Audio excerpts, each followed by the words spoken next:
hello to all the elders out there today. I am absolutely delighted to bring an extremely special person for you today, which is Martin Kalunga Banda. And Martin is a consultant in organisation and leadership development, a facilitator of innovation and change, trainer, coach and author, amongst many other things. He's a faculty of the Presencing Institute and for HSBC Next Generation Development. His Royal Highness Duke of Edinburgh's Commonwealth Study Conference for Leaders and University of Cambridge Institute for Sustainability Leadership. Martin works with business, government and civil society leaders globally. He advises the Tony Blair Africa Governance Initiative as thinking partner to chiefs of staff and heads of state, including 3 years as special consultant to the President of Zambia. He has led collaborative innovation on diverse issues, heart surgery costs in India and the UK, sustainable cities in London and Shanghai, water shortage in the Middle East and the UK, carbon emissions in the UK and India, and the Coral Triangle tuna industry. Martin authored Leading Like Madiba, Leadership Lessons from Nelson Mandela, and his other books are It's How We End That Matters, Leadership Lessons from an African President.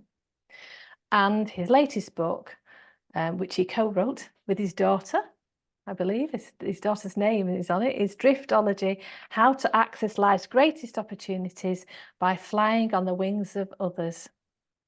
He's qualified in OD and coaching, public affairs, philosophy, development studies and anthropology, and he currently lives near Oxford in the UK. Oh, welcome, Martin. I'm so excited to have you with me today on this podcast. Thank you, Zina. It's wonderful to be chatting with you. So we were introduced very, very kindly by Alistair Kidd. He said to me, he's part of our eldership community, and he said to me, you have to meet Martin. I'm going to introduce you to Martin because this would be an amazing podcast to get Martin in the eldership space. So thank you so much to Alistair for helping us with that. So lots to talk about today, Martin. It's almost like, where do we actually start?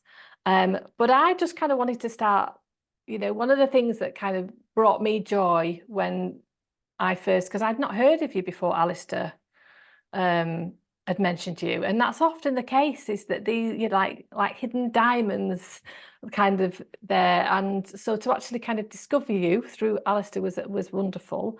And the bit that kind of made my heart sing when I first kind of then started to explore who you were was your connection to Nelson Mandela, and obviously then the book, which I bought.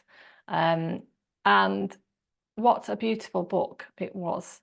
And I'm just kind of curious as like, what was it that you made you write a book about that, about Nelson Mandela and his leadership? Zina, even before I answer that question, also just to acknowledge Alistair as a dear colleague of mine. When I see a message from him, I feel like I immediately need to respond. And that's how we got reconnected. I'm truly grateful as well. I wasn't intentional on writing and reflecting on the life leadership of Nelson Mandela. It was accidental. And then it sucked me in as soon as I came across one story. I'm sitting on South African Airways and I'm reading the airline magazine, and I read this story about Mandela showing up in this way that contradicts the normal way that leaders want to show up. And it was like a window, maybe a door even, had just been opened. From then on, everywhere I looked, I heard, I came across, I read about these stories with Nelson Mandela. And I loved them as a way of communicating what's going on. I remember the very first time in a very formal setting that I used one of these stories, it was during the Commonwealth Conference Heads of State Summit in Brisbane. I still don't understand how I got invited to go to this conference. And I found myself in one of the side conversations, and they asked me to speak about leadership.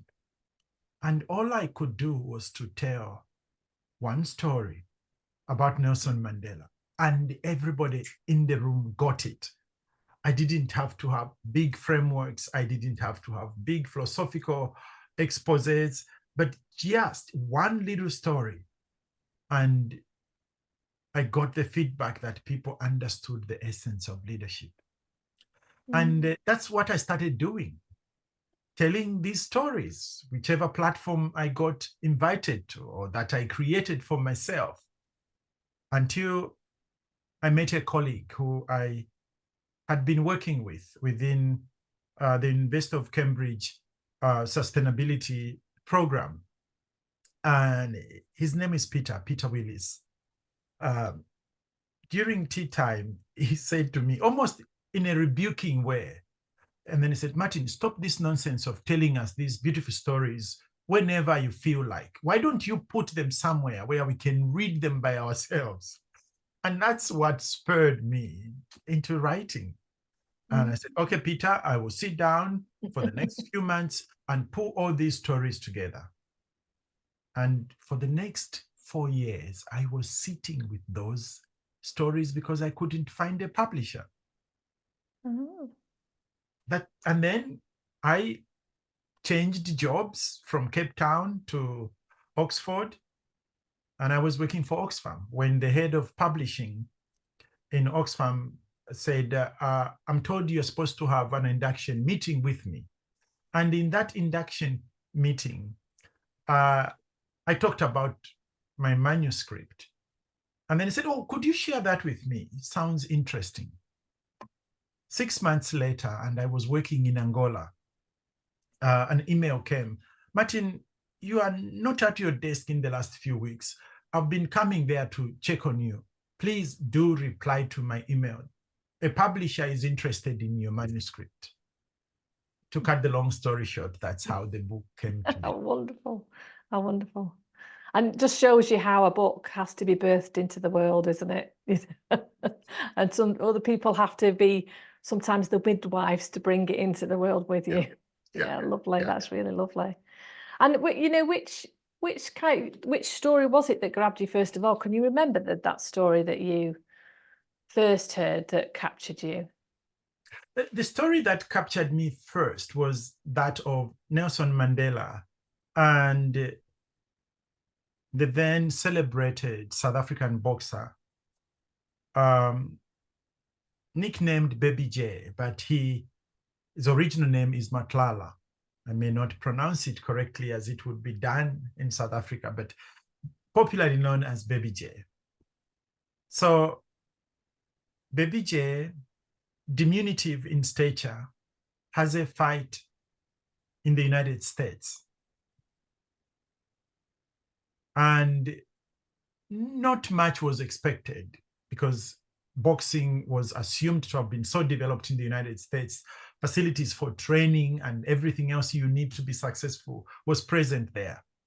Baby J gets into the ring, and a few moves here and there, he knocks out the one who was champion at his level.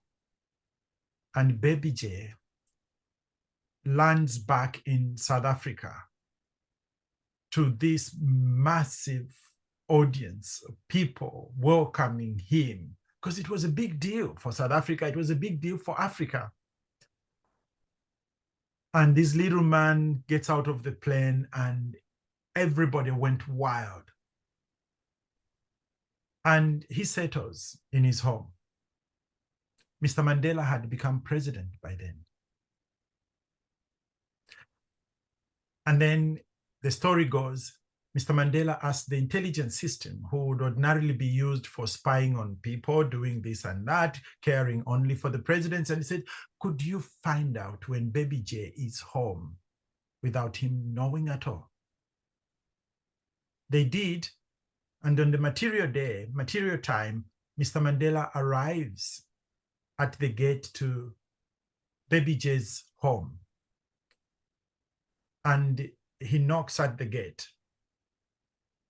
A watchman opens the gate and says, "Yes, can I help you?" And says, "Shh, please go and tell that fake champion inside there that he has to fight this champion for him to be declared really the real winner."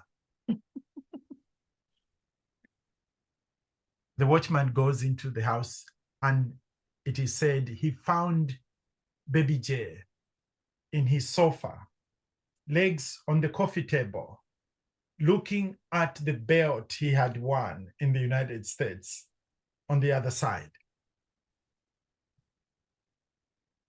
And the watchman says, "Sir, I'm really sorry to disturb you and to tell you that there is someone at the gate wearing red gloves, claiming that you are a fake champion unless you fight him." Baby J is said to have dashed out of his chair, howling unprintable words, dashed to the gate, flung the gate open. And who does he find? He finds the state president. The little man wobbles his way and clasps Mr. Mandela around his waist. Then Mr. Mandela apologizes, saying, "I'm really sorry I came unannounced. I couldn't send you a letter. I couldn't make a phone call. I needed to come in person to say thank you. Thank you for putting South Africa on the world map. So many millions of people have come to know who we are because they watched that fight. And if you don't mind, may I invite myself for a cup of tea in your home?" And together they went into Matlala's home, had a cup of tea. And after a few hours, the state president thanked Matlala and left. And what is interesting for me is what Matlala said and felt after that.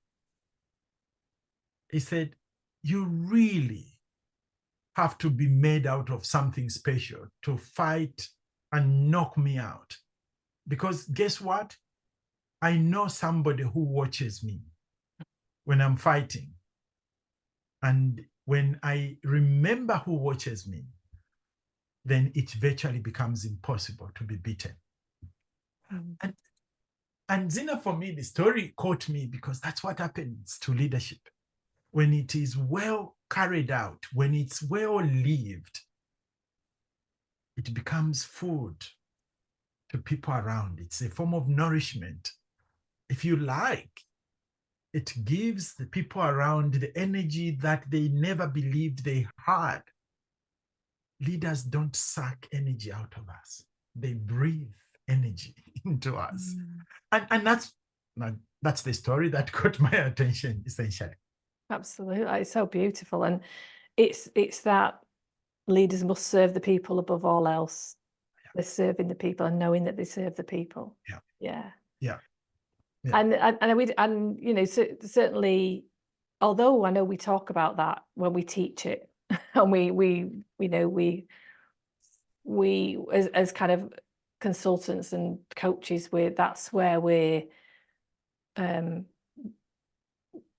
our vision is for the leadership. And although there's an intellectual understanding of that, actually doing that is actually a much harder thing to do, isn't it? Because of that humility that you need in terms of not making yourself bigger than other people, that you are in a position of leadership through service to something bigger than you. Yeah. So, and that's what was so beautiful about the book. And I'd not come across your book, and it spoke to me because I'd kind of discovered the leadership of Nelson Mandela in the year 2000 through reading his book. I was really curious about reading about him because, having been brought up in the UK with him being seen as, you know, a freedom fighter but also a terrorist, it was fascinating to see how that suddenly shifted almost, it felt like a quantum movement. And so having kind of, not known who he was, only through the lens of the kind of the British media or the Western media, it was absolutely fascinating to suddenly see who this person was that they were talking about. So I was really, for some reason, captured by Nelson Mandela. And by that stage, I'd been working with leaders for 10 years, but as a kind of a coach and organizational development person. I never ever thought of myself as a leader, actually, interestingly, which I think is an interesting thing in our world, that we kind of go, well, no, we're teaching you about leaders, but we don't necessarily identify ourselves as one. We have other titles that we kind of attach to ourselves instead. But for me, it was always about being authentic, as in whatever I was espousing in my teaching, it was important for me to embody, and in order for it to be authentic and be in my integrity in it. So I wasn't kind of teaching people things that I hadn't experienced myself, was always a really big thing for me in my teaching. And I know it's the same for you in yours, because I can tell in the way that you write and you teach.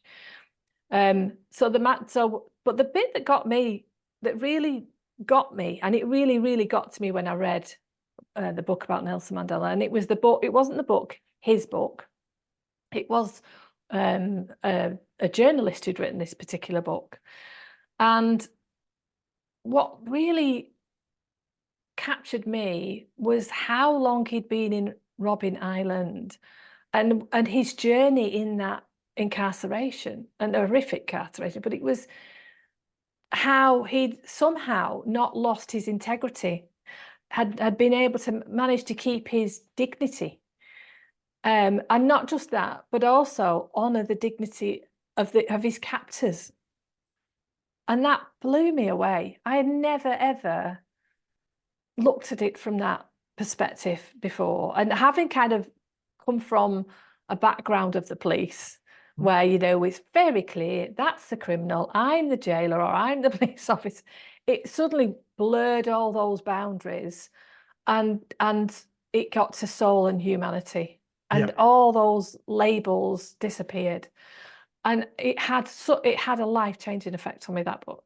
And what I recognized then was that there was something that Mandela had that he was using, that I felt like I knew what it was, but I hadn't got a name for it. And what's that? It was presence. He was fully present certainly in the latter stage of his incarceration. He suddenly became fully present to something bigger than him, and worked with whatever that was. And even now I can still feel the kind of goosebumps thinking about that. And of course, you're now working with the Presence Institute. That's where kind of your journey's taken you, isn't it? When did you first kind of have a kind of a conscious awareness to what presence was, in a felt sense of way?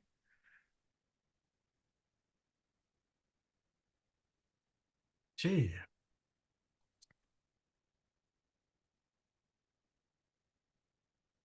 I guess I would completely fail to identify this particular moment. It is a matter of recognizing, mostly with the beauty of hindsight,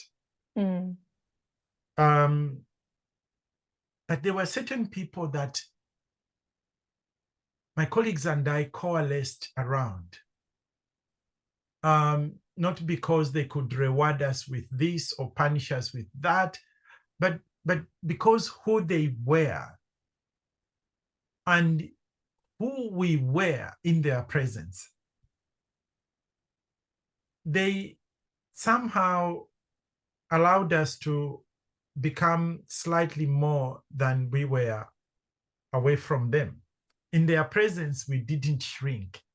In their presence, we grew.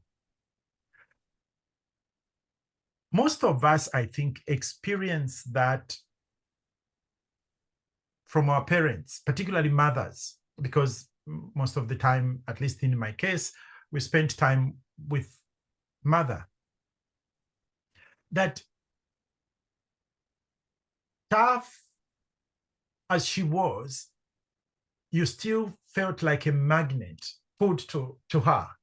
You wanted to be in her presence. And when we went wrong, she punished hard. But that didn't repel you. It brought you back.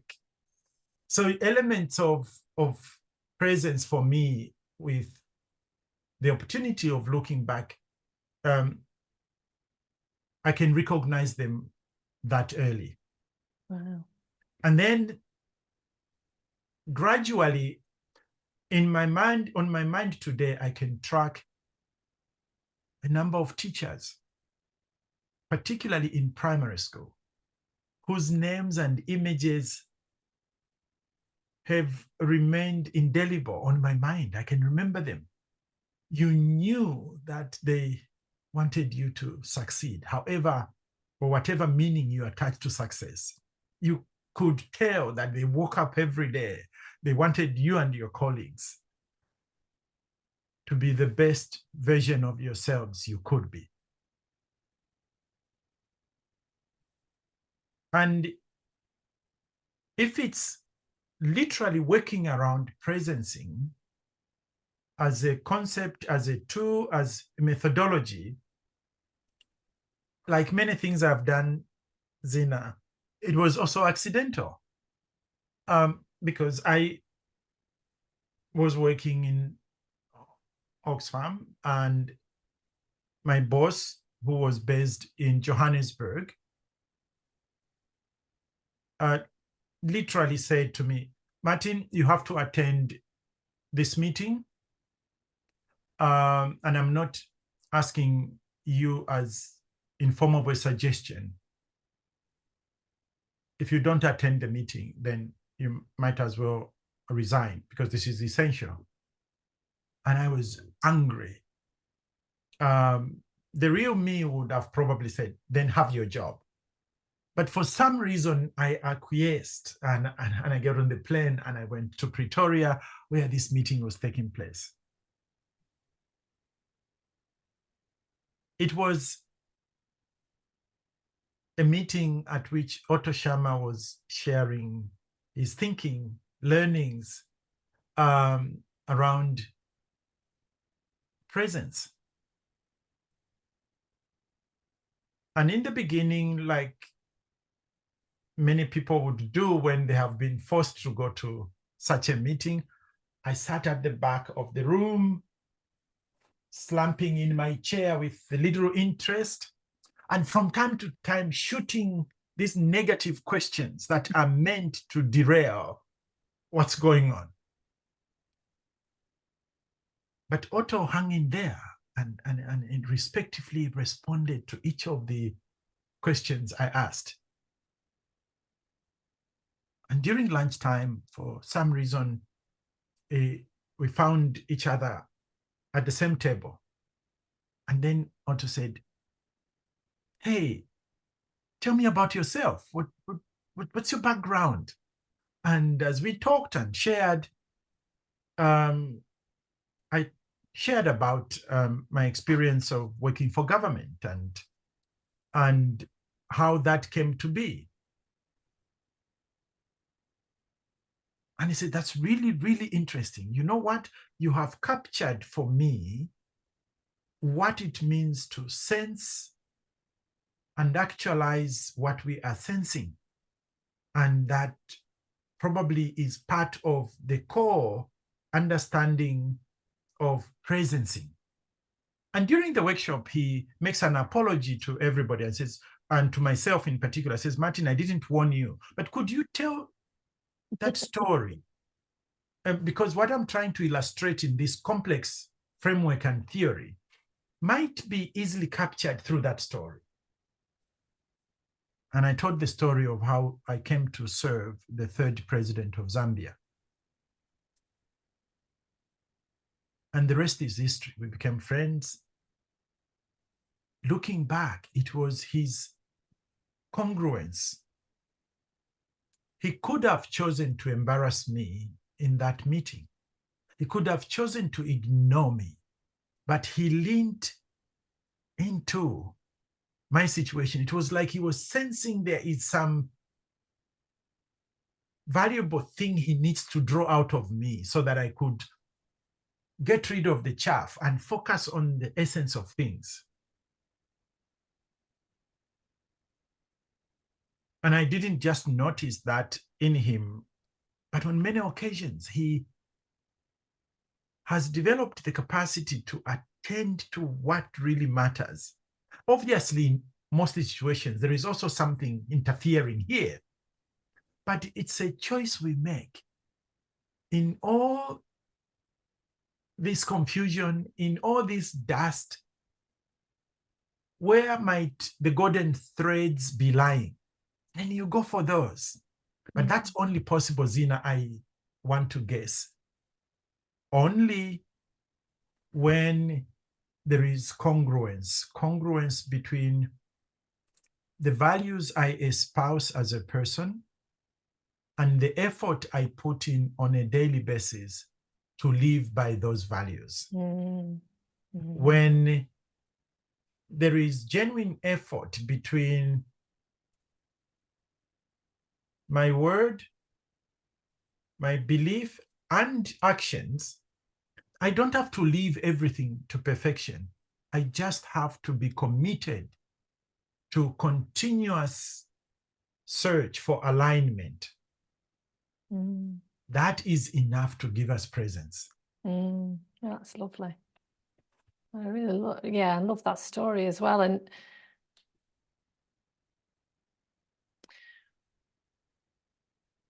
as you're telling it, I think it reminds me of when I first came across presencing, and it as a word, as a structure, and that was in Gestalt.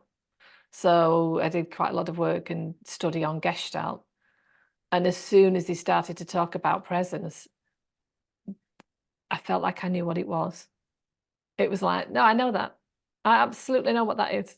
Yeah. And that was like, oh, thankfully something's been validated in me in terms of knowing what that, and obviously then joining the dots with the Mandela, presence as well. It's like, so that's kind of what led me. And I'd already read The Fifth Discipline with from Peter Senge. So there was also elements of that as well that was really resonating and just brought me to life and felt really excited about as well. And I'm kind of curious, because the one thing I always love a left of field story, Martin.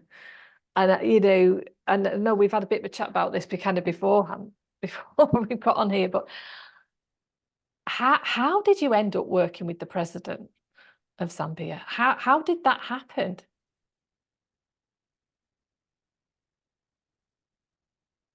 In my realm of possibilities, at that time, working in government wasn't an option. It wasn't something that I thought about, because I was on a path which was so clear, so inviting and compelling at the time, that I knew exactly what I wanted to focus my energies on.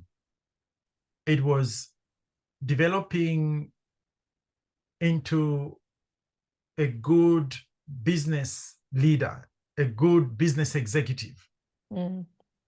Because after leaving my lecturing job at the University of Zambia and joining BP for my sins, the oil industry, I became focused on that. And I had a fantastic mentor, a Mswana leader called Daniel Neo Moroka, who gave me every support whatsoever to learn, to practice, and to see what was possible. literally a month after I joined BP Zambia, he left me as acting managing director. And that was the thing. Was he walks to my office and he says, Martin, you know, I'm going on leave. I said, oh, I didn't realize that. Please enjoy your leave. And Mr. Maroka says, obviously you haven't looked at your emails this morning, have you? I said, no. He said, can you check your emails, please? I said, in your presence? He said, yes. I checked. Top of the list was his email. I am going on leave. He was from Botswana. I am going on leave. And Martin will be the acting managing director. And with that, he left.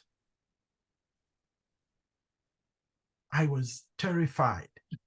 But I'm only saying that because when he got promoted to go and become head of commercial for the entire Africa, he called me and said, I really think you need to come here. There is a regional job. I think you should apply for it.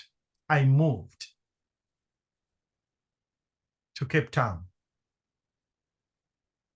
And within months, BP began to prepare a small group of people for the future leadership of the organization. And for some reason, I got picked.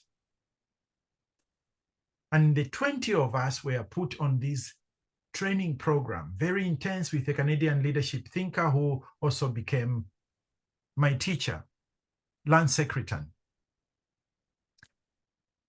And it was the most transformative journey I could be on as a person.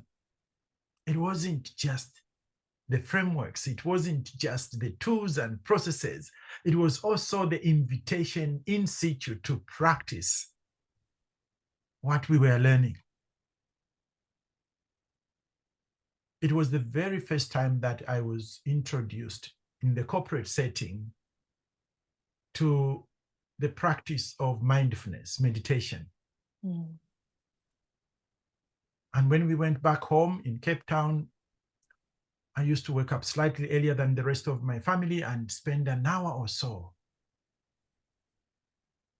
in meditation. And then I got disappointed that the thoughts that came after that were not about me developing as an executive in the oil industry. I started thinking about home being Zambia, 4 hours away from Cape Town. I started thinking about the new head of state.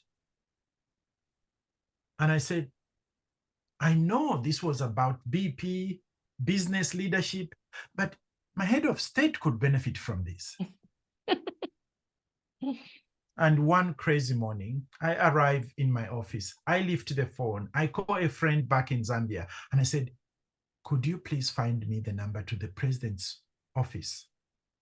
And my friend asked, Martin, what have you been smoking? and he was right. Who wants such a number? But like all good friends are, he called back and gave me the number and said, please, I beg you, don't be silly with that number. I shoved the number away and I continued working as I normally would. 10 to 5 p.m., I looked at the number. Some madness sipped in me. I dialed the number. The response came, hello, State House, how can we help you? I introduced myself. My name is Martin Kalunga Banda. May I speak to the president? And then the voice went, Mr. Kalunga Banda, is the president expecting your call? I replied, no, but it is crucial that I speak to the president. I said as confidently as I could. Then there was silence, music, and a new voice came. Hello, State House, how can we help you? I reintroduced myself. The same question was asked of me, is the president expecting your call? I slightly emphasized my response and I said, no, but it's really crucial that I speak to the president. Again, silence, then music, and yet another voice. State House, how can we help you? I had grown impatient, Zina, and all I said was, my name is Martin. I have been trying to speak to the president for the last few minutes. And then the voice went, Mr. Kalunga Banda, this is the president. How can we help? And at that point, embarrassingly, I forgot why I had called. And when I next spoke, I said completely the wrong thing. I said, I'm terribly sorry, sir. I didn't vote for you in the last election. He laughed and he said, at least you are honest about your vote, but how can I help you? I had recovered enough to say, no, I have been learning and thinking about leadership. I know I'm in business. I know I'm in the oil industry, but this might be of benefit to you. And to my surprise, he said, Mr. Kalunga Banda, this is Wednesday. How about Friday? Would 2 p.m. work for you? I don't remember ever saying bye. I put the receiver down. My hand was shaking. I stood up to go to the company president, Fred Paswana. And I said, I need your permission to go because I have an appointment with my head of state. To cut the long story short, I met the president. We had a 25-minute meeting, and then he said, Martin, I haven't learned from what you have shared. I know there is more. How about we have dinner tomorrow? And then the following day, I went for dinner at his private residence. We sat together from 7 p.m. The next time I looked at my watch, it was a few minutes after 11 p.m. I asked to leave him in peace to rest. And I flew back to Cape Town. A year passed, I changed jobs, and I was working for Oxfam in Oxford. When the lady who was working at the reception said, Martin, there is someone online pretending to be president. Do you want to take the call? I took the call. It was the real one. And he said, Martin, you didn't tell me you had changed jobs. You remember when we met some time back? I would really like you to come and train myself and my cabinet. Zina, I had never trained anybody of that stature before, but somehow something in me said, say yes. And I said yes.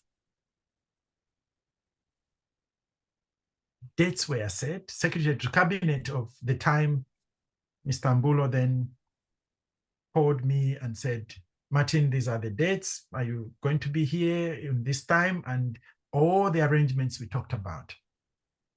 But in that little window between that call with the president and when I was supposed to be on the ground to train those leaders, it was like a page was opening for me to see who could help. And 2 colleagues showed up. They were much more proficient than myself. They had more experience than myself. So Dominic and Joseph, colleagues, we teamed up, met a few days earlier in Lusaka, worked through the program. And for the following 4 days, we had ministers coming in the morning for this leadership program and permanent secretaries coming in the afternoon for a similar program. I went to say bye to the president at the end of the program. And that's when he asked me if I could help him to re-establish the position of Chief of Staff in the presidency. And again, I found myself saying, yes, I could help even when I didn't have what it took. But the answers came through because the person I had worked for in Oxfam had become an advisor in number 10 Downing Street. And he invited me when I told him about my role. He and other people within number 10 Downing Street started helping me as I was helping on the other side. Wow. I was learning as I was supporting my president to learn. Wow. So when they say, if you feel this line being aligned, even when you don't seem to have all it takes, say yes, then providence will provide. Mm-hmm. In this particular case, providence provided. How beautiful. Yeah. And there's something as well, so kind of beautifully, innocent and childlike that in that as well. If we'd have sat with our kind of adult, cynical, skeptical heads on, then there'd have been so many reasons why you wouldn't have been able to do that, or they wouldn't have answered the phone to you, or you'd have put so many obstacles in the way. And yet that kind of just following that felt sense that I need to follow this, I need to just do this because it felt right. It absolutely felt right. Is just such a beautiful example of how we can break through all those parts of ourselves that kind of sabotage and stop us from doing what our soul is destined to do in lots of ways, in terms of what we're feeling called to do as well. That's amazing. That's such a lovely story. I think Zena, the soul does know earlier than the rest of my being. But we are not trained to pay attention to the soul, because somehow this is pure suspicion that because of this way of looking, we look out there and we are trained to notice things that are in front of us, things that are around us, and we are not trained to look within. But the soul works from within. And unless we look from within, we will not hear when the soul is saying, I have seen, I have sensed. It's this direction. I am not saying we face those issues, things that the soul directs us to with competence.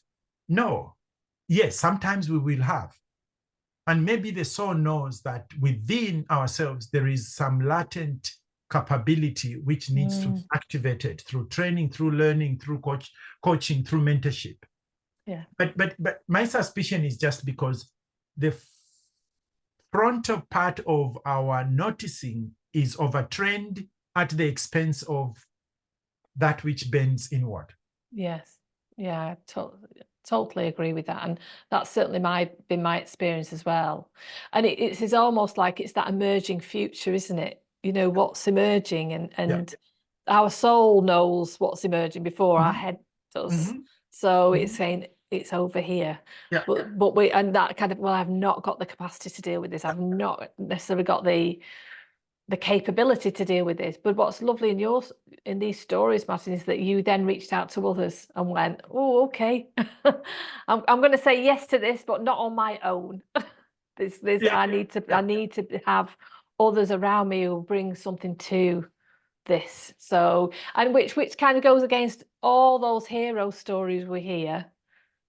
I mean, I love Joseph Campbell's work and all the stuff in leadership around the hero's journey, but there's one slight problem with it, is that it always seems to be this lone kind of person who's not got any help, and actually that's not true, and we know that in leadership that is so not true, and yet we still want to believe that as well. Absolutely. We to use the old saying, we all stand on the shoulders of many giants, from parents, but even then it's not just parents, because some of these things come through lineage, through their great grandparents and everything else, through our friends who we work with and live with, play with. And sometimes we don't even notice those who are helping us to shape our thinking and our behavior. And when it's all done, then it's about us and our capacity to achieve. That's a massive lie. Yeah. So one of the things I wanted to talk to you about as well is, so as I kind of been studying leadership over the years, about 10 years ago, the concept of eldership was introduced to me, as a thing, not just as an older person, but actually as a function within society, or a function within even organizations and communities and so on. And that really kind of captured me. So there was almost like that was my next path and curiosity to follow. But of course, here comes Nelson again, because Nelson Mandela set up the Elders, which was a group of geopolitical older leaders who felt that even though they'd retired from office and were no longer in that place, but they still had something to offer the world and their societies from their wisdom and their experience. Yeah. And we don't hear very much about this eldership group. I mean, if you Google it, you can find them, but you don't hear them in society. We're still not hearing them. And so kind of my calling's been to actually bring that function much more into our awareness, particularly for leaders, because there's this kind of almost like end point that goes, okay, I'm no longer the president, or I'm no longer the MP, or I'm no longer the CEO or the chairperson, or whatever that might be. And then there's this kind of, what do I do then? And do I kind of go off, playing golf forever? Obviously, not for me, but that's what do we do with that space? So that kind of captured me to think, gosh, there's so much wisdom that we lose in that space. So I'm kind of curious for you, if we take some of the models that I've looked at around this, we do love as human beings to put ages on things, I've noticed, and say between the ages of this age, which for me, I don't particularly agree with, but kind of one of the things is that we fully step into the function of leadership at 60. And you're about to step into that space, literally, age-wise. So I'm kind of wondering, did you have a sense of where your eldership is leading you to? Great question. I never saw that one coming.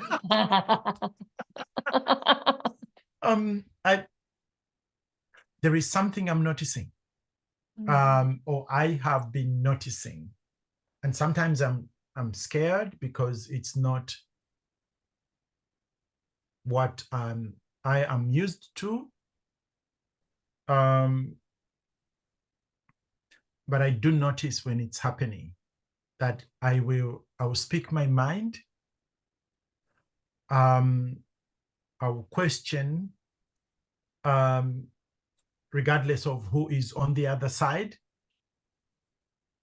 Not that I never used to do this years back. I would do that, but do it abrasively. It was almost like a fight, to the point that most of the time I lost the plot. My anger got in the way of what I was questioning, what I was asking. But now I can ask questions. If I am working here in the Western world, I do ask do we notice that in this group, which is talking about the globe or our collective nature as a global community, that one and myself are the only Black persons in this meeting? How might we pay attention to what else is missing here? Or I'm happy to help in this way, but because we are talking about equality between men and women, I can think of many qualified women who probably should have the space to do what you're asking me to do.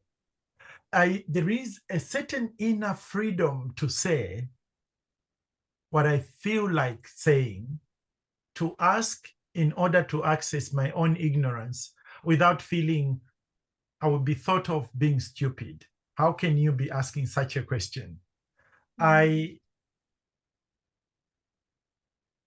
One colleague even said, but Martin, are you not jeopardizing your work as a consultant if you are going to question a client why they are not as diverse as they should be? What if that's not where they are paying their attention? And actually, in those moments, I do think that if that's the way I'm going to lose my consulting contract, then let it be. So there is a certain air of freedom within me. And I have the privilege of teaching master's and MBA students at Oxford. That's the biggest resource I can bring, my honesty around the little that I am clear about and the much that I'm still grappling with. And when I do that, then we engage much more as equals. They're younger, with more energy, with more capacity to be tactile and agile. And that way, then we create good learning conversations. So I can sense that. But I can also sense how currently, appreciative as I am for the opportunity to connect, to learn, to live in Europe, is almost having its natural end of life cycle. I feel pulled to go back home.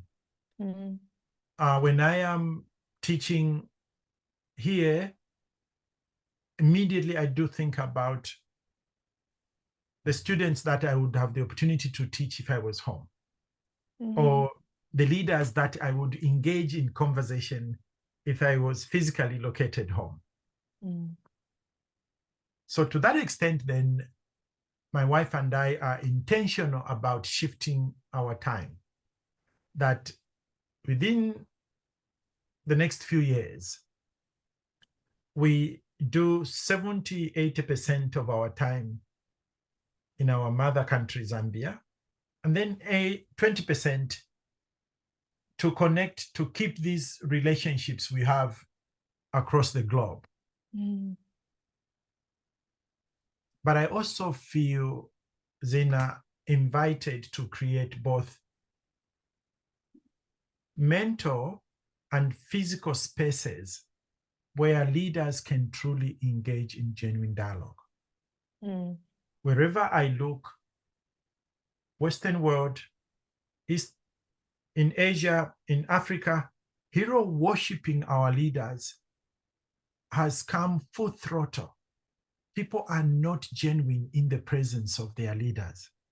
And we confuse respect with hero worshiping. It's possible to offer, to demonstrate utter respect for authority, and at the same time, I am not hero worshiping someone. I am being genuine. That is one of the core challenges I had when I worked in the presidency. And every morning I woke up and knelt down and ask the universe to grant me the courage to look at my head of state and serve him with honesty. But also that meant that mentioning things that he wouldn't be happy about, drawing his attention to the things that he might have been neglecting. So telling him the truth. Speaking truth to power, as they say. And that doesn't come easy. No. You got to fish somewhere. Every time I did that, or if I was walking into his office with not so good news, I would not just step out of my chair and walk into his office. I always went on my knees so that I could feel connected, and then walk in there and share with as much humility, but as much clarity at the same time as possible. And then leave him the space to make the decision. Yeah. So eldership for me, if you like, is something that not just, it can be practiced by all age groups. But in my mind, the notion of eldership is connected to the role of a birth attendant. The birth attendant is there. There is mother and there is child. The birth attendant is not the mother, and the birth attendant is not the child. But their presence there will give both encouragement to mother and child to fulfill this natural process of coming into the world. And you don't take ownership of the mother, you don't take ownership of the baby, but you have this pivotal role of being there. When the mother says, I'm in pain, you listen. When the baby is about to come through, you attend, and you allow the mother then to bring life into the world.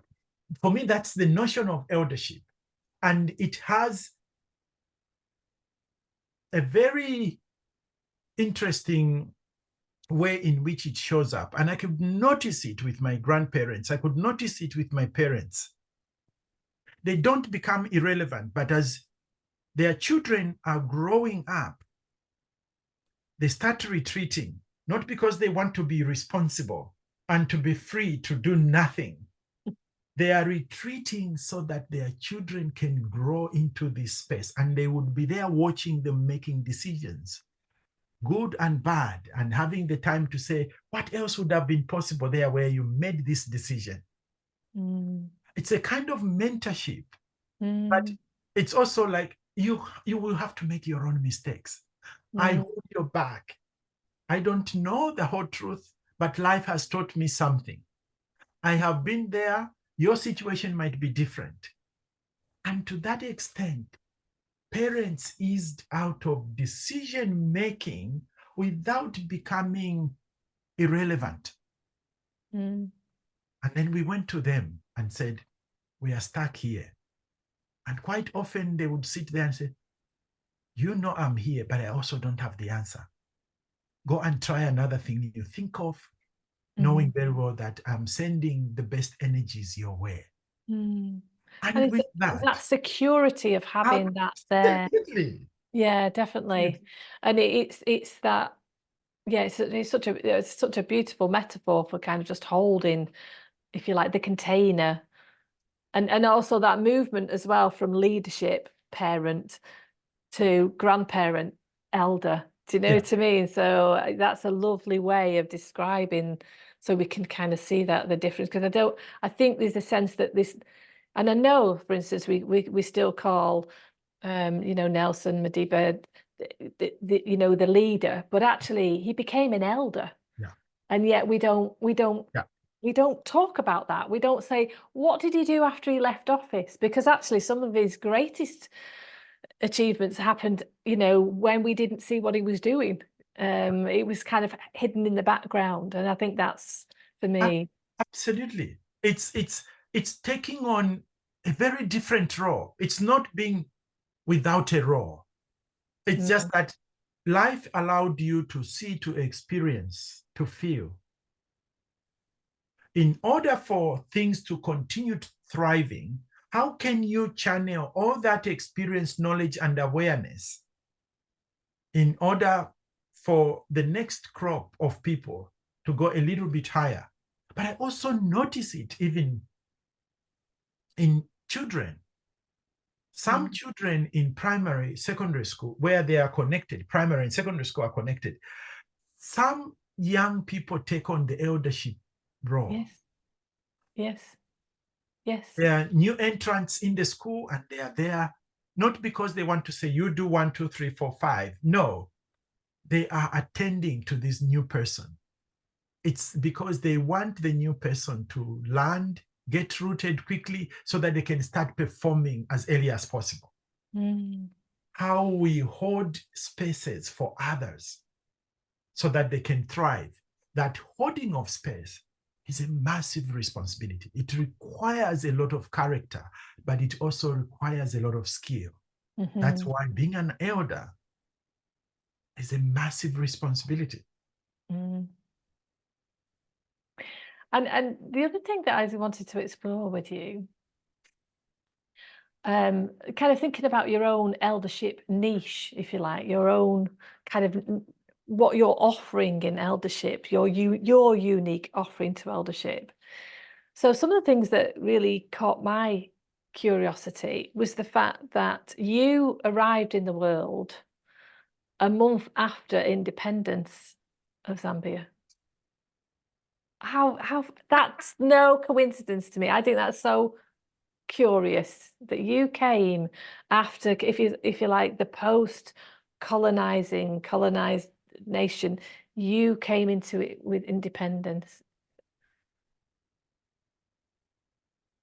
And one of the things that we're in conversation in our eldership community, particularly with people working in organizations, is how this colonialized thinking is still around, even though we kind of go, well, it ended years ago, and it's like, no, but it's still in the roots of the system, and we've not quite gone to the depths of exploring it yet in leadership and in culture and in the way we structure our societies, because actually it still exists in essence. And so there's some kind of questions about how do we work with that? How do we bring that in a really powerful way for leaders to be able to work with it in, and face into that and lean into it? Thank you for bringing that up. We tend to grossly underestimate the impact of both slavery and colonialism. And we tend to so unfairly, maybe even illogically, challenge ourselves to the fact that we have been independent for the last 60 years, 65 years for some countries. Zina, let's work with this reality. Combined, slavery and colonialism went on for more than 400 years now. And you expect that all the scars, all the wounds would have healed in the last 60 years? I mean, it's I don't know how to express that, but we need to acknowledge how these maimed, shaped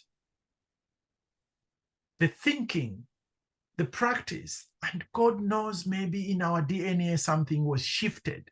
400 years of people thinking of themselves as goods, not equal to. This morning at 4 a.m., I was reading a book on Abraham Lincoln.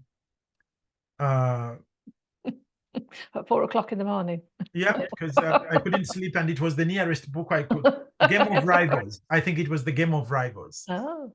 And I picked that and I started reading, and then I imagined they owned slaves at that time. They still owned slaves, some of them 20. And also listening to the conversations that were going on. that when some people became aware and they started fighting slavery, that there were states and families and people who used the law to send back those who tried to free themselves. And anybody who helped the slaves or who attempted to help the slaves to free themselves was heavily punished. And to imagine that a section of humanity thought of itself that way, as goods, and I'm emphasizing this because we need to understand what that 400 years could have done or actually did. When we came over here and my daughter began to attend one of the schools nearby, and it was normal for us to go at the end of the year for prize giving because she was the best in Spanish, she was the best in this, she was the best, all these subjects, and the only thing was joy in my wife's heart, in my heart, except once I caught her, I caught myself. When she had done so well, one prize giving moment, I never said it, but I heard myself. The word for praise was equivalent, you are white, you are so clever, you are white. Wow. The word that formulated in my head was, oh gosh, you are so clever, you are white. We underestimate that even our language and thoughts shifted.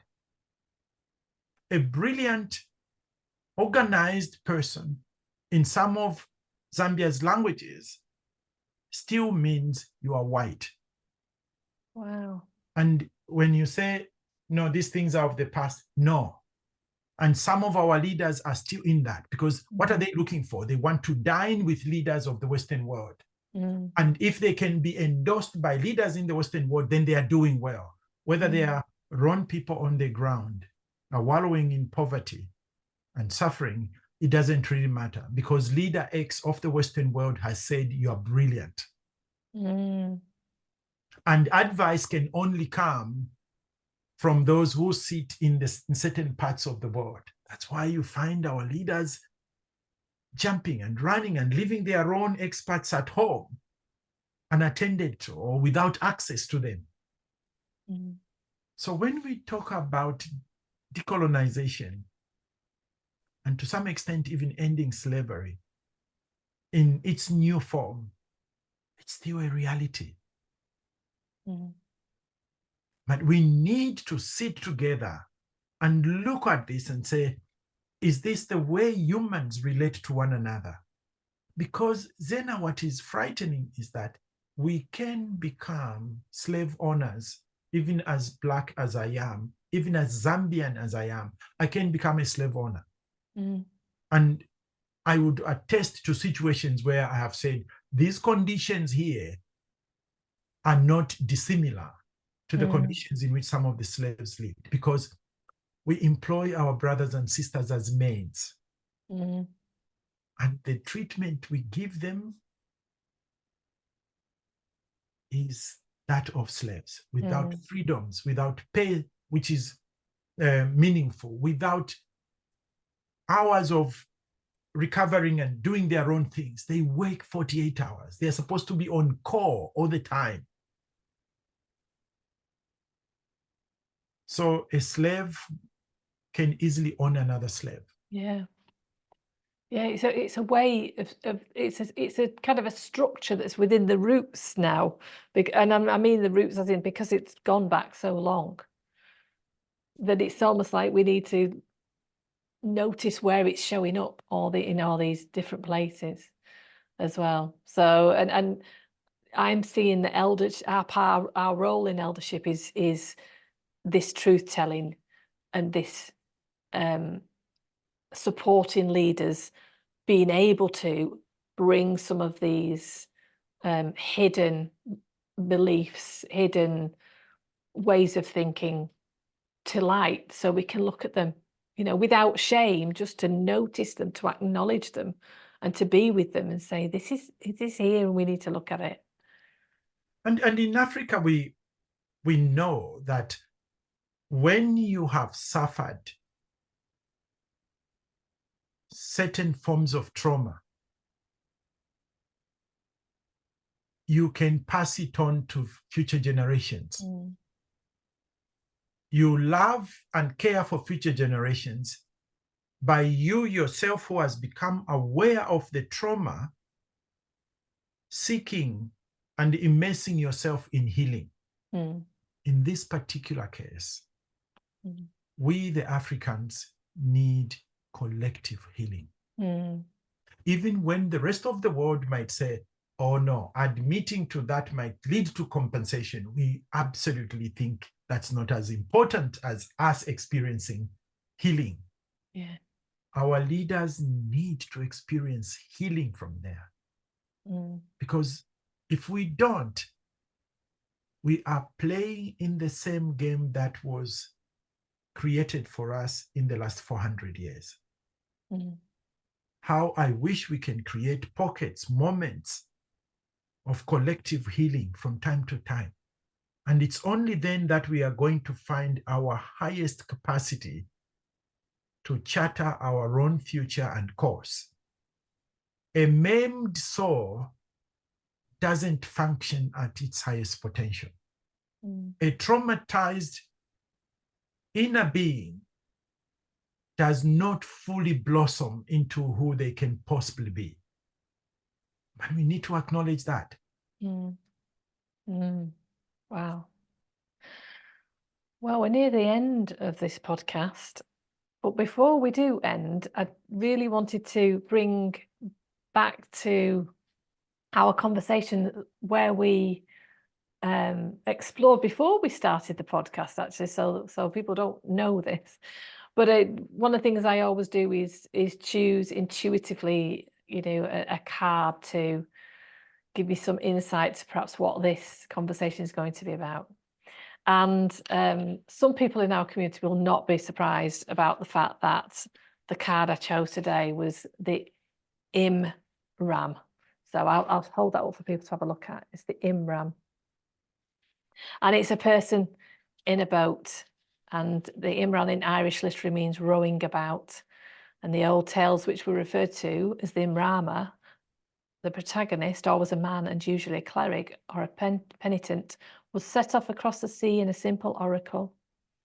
A small round boat made of animal hide with no particular direction in mind, and the purpose of the expedition was simply to see where God would lead them. And if we undertake an Imram, then we give ourselves over to fate. There's no preordained destination. And so an Imran is, above all, about trusting whatever life might have in store for us. So this was such a serendipitous card, Martin, for you, for us, for this.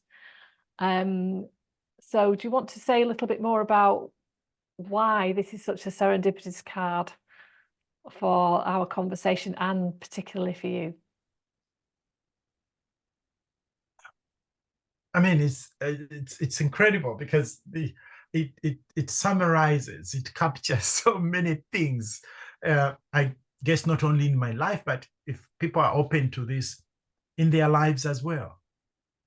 Zena, I think we exaggerate our capacity to control our lives. The little bit we control gives us the impression we control all these things around it. It's very, very tiny if we do. And therefore, what is the skill?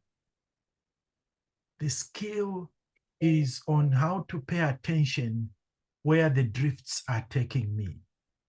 That I am in control. I open my both outer eyes, but also inner eyes to notice what's happening around me, where the drifts are taking me. I'm not responsible, like in that picture, the waves, where they take me. I am not responsible for the winds that might shift the direction of things. What is assured, if you check in that card, there is the horizon full of stars on the other side. And that's part of your access as well. That card for me, you summarize what I was struggling to express as I was writing this book. It's Driftology, because, and it's a made-up word. Driftology is a made-up word.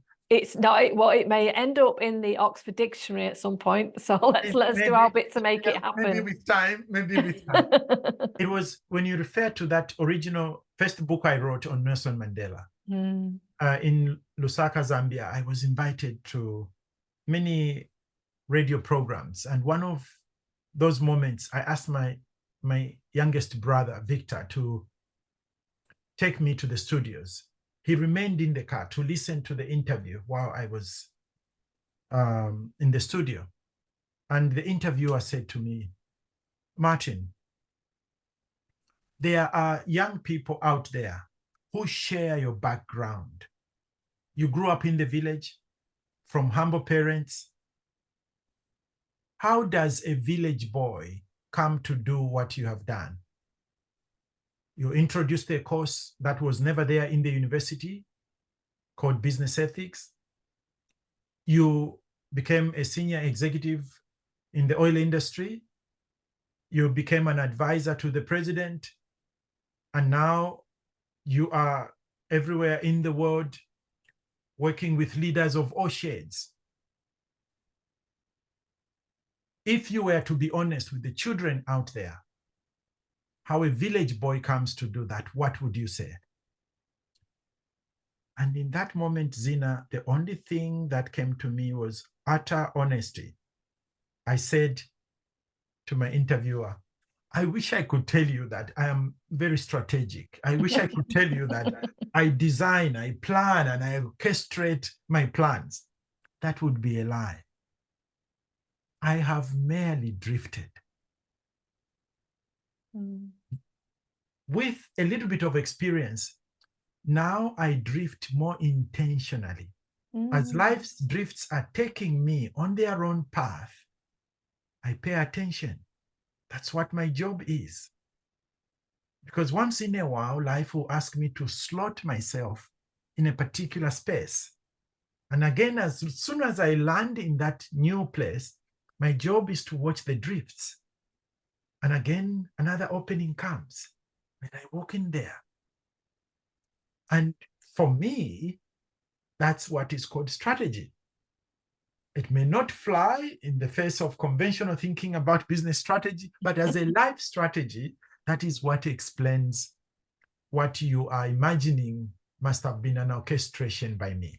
So when I finished the interview, my young brother Victor said, so when are you going to write about that driftology theory of yours?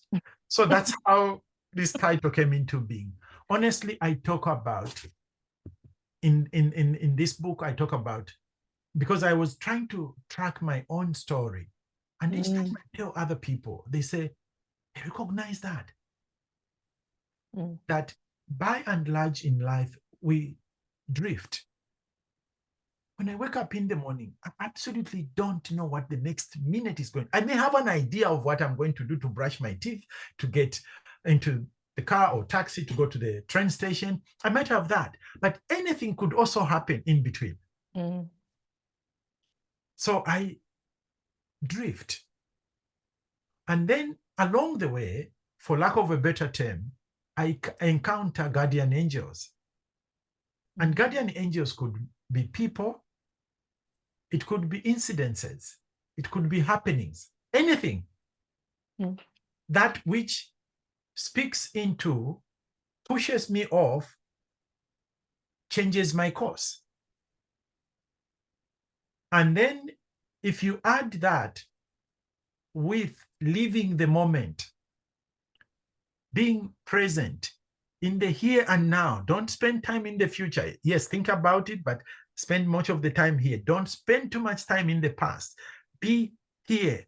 Notice each moment by moment unfolding. If you do that,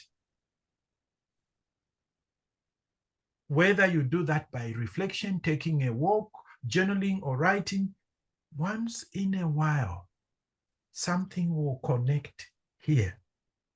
Mm. And when that happens, the message becomes clear. Now with hindsight, like I lifted the phone to talk to the president. You get the calling. If I had stopped to say, okay, calling the head of state, he doesn't know me. What are the chances? The only way out was going to be discouraging myself. Yeah. So when you do this thing, reflection, and something pops up with clarity, act with spontaneity. Mm. Once these two connect, these three connect, mind, heart, and will, once they connect, the next thing is action. Mm. You will have your reflection after you have acted. The leap and the net will appear. Absolutely. If you reflect too early, you will discourage yourself. Yeah. Yeah. So the formula then I wrote to guide this book was drifting plus guardian angels plus living the moment as one side of the equation. Multiply that by spontaneity. What you get are exponential life opportunities. You can't explain the opportunities by your own effort. That's lovely. Well, that is such a lovely, lovely note to end on, Martin. So thank you so much for being with me today. And I'm excited to see where your eldership journey is about to take you as well. So thank you so much for being with us today. Thanks, Martin. Zina and Alistair, thank you very, very much for inviting me to reflect with you. And I hope we remain in touch so that I can continue to learn from your work, from your wisdom. Thank you for creating this space. Thank you. Thanks, Martin.